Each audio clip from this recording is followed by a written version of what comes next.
बहुत समय पहले की बात है। एक छोटे से गांव में एक गरीब व्यक्ति रहता था जिसका नाम रामू था। रामू बहुत मेहनती और ईमानदार इंसान था, लेकिन उसकी किस्मत कभी उसके साथ नहीं थी। वह जितनी भी मेहनत करता, उसके हाथ कुछ नहीं आता। गांव के लोग उसे हमेशा ताना मारते और कहते, रामू, तेरी किस्मत ही खराब है। जितना भी तू कोशिश कर ले, तुझे कुछ हासिल नहीं होगा। लेकिन रामू का दिल बड़ा था। वह दूसरों की बातों की परवाह नहीं करता था और मेहनत करता रहता था। उसके पास थोड़ी सी जमीन थी जिसमें वह खेती करता था, पर उस जमीन से इतनी उपज नहीं होती कि उसका परिवार ठीक से खा सके। फिर भी वह मेहनत से पीछे नहीं हटता था और हर सुबह सूरज उगने से पहले उठकर खेतों में काम करने चला जाता। रामू की बीवी सीता भी उसकी तरह सीधी सादी और ईमानदार थी। वह घर का काम करती और रामू की मदद करती।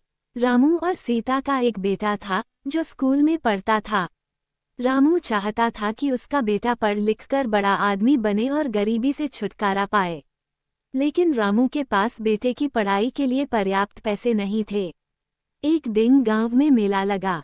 रामू और उसकी पत्नी सीता ने सोचा कि चलो मेले में जाकर थोड़ा सा मनोरंजन कर लिया जाए।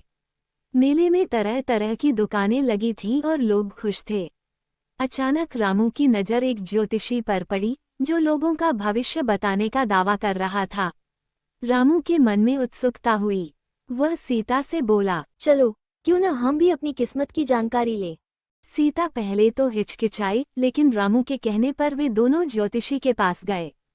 ज्योतिषी ने रामू की हथेली देखी और कुछ देर तक सोचता रहा।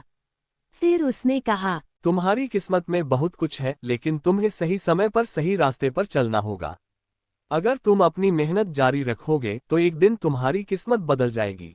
रामू ने उसकी बातों को गंभीरता से लिया। वह सोचने लगा कि क्या उसकी किस्मत सच में बदल सकती है। उसने सोचा कि चाहे कुछ भी हो, वह अपनी मेहनत से कभी पीछे नहीं हटेगा। कुछ ही दिनों बाद रामू पर मुसीबतों का पहाड़ टूट पड़ा। उसकी जमीन पर सूखा पड़ गया और सारी फसल बर्बाद हो गई।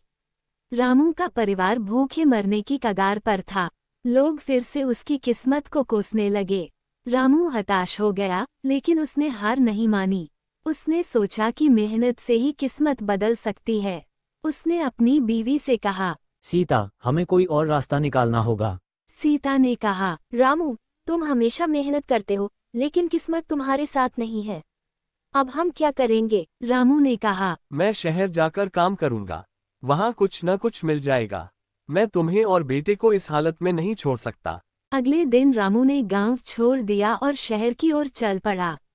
शहर पहुंचते ही उसे समझ में आया कि यहाँ भी जीना आसान नहीं है। यहाँ काम पाने के लिए भी बहुत संघर्ष करना पड़ता है। कई दिनों तक वह एक काम से दूसरे काम की तलाश में भटकता रहा, लेकिन उसे कहीं भी स्थायी नौकरी नहीं मिल रही थी। एक दिन उसे एक बड़े सेठ की फैक्ट्री में मजदूरी का काम मिल गया। सेठ बहुत कठोर था और मजदूरों से दिन रात काम करवाता था। रामू को बहुत कम पैसे मिलते, लेकिन वह खुश था कि कम से कम अब उसके परिवार को भूखा नहीं रहना पड़ेगा। उसने अपनी कमाई का आधा हिस्सा गांव भेजना शुरू किया, जिससे सीता और उसका बेटा अपनी जिंदगी चलाने लगे। रामू की मेहनत का असर अब दिखने लगा था। फैक्ट्री के मालिक ने उसकी ईमानदारी और मेहनत से प्रभावित होकर उसे तरक्की दी और कुछ अतिरिक्त जिम्मेदारियां सौंप दी। रामू अब कुछ बेहतर स्थिति में आ गया था, लेकिन उसका सपना अभी पूरा नहीं हुआ था। वह चाहता था कि उसका बेटा पढ़ लिखकर एक बड़ा आदमी बने और वह गरीबी के चक्र से बाहर निकले। एक दिन रामू के मालिक को पता चला कि उसका बेटा काफी बीमार है। मालिक ने डॉक्टरों को दिखाया, लेकिन कोई फायदा नहीं हुआ। मालिक बहुत परेशान था और किसी भी कीमत पर अपने बेटे को ठीक करना चाहता था। रामू ने ये देखा और मालिक के पास जाकर कहा,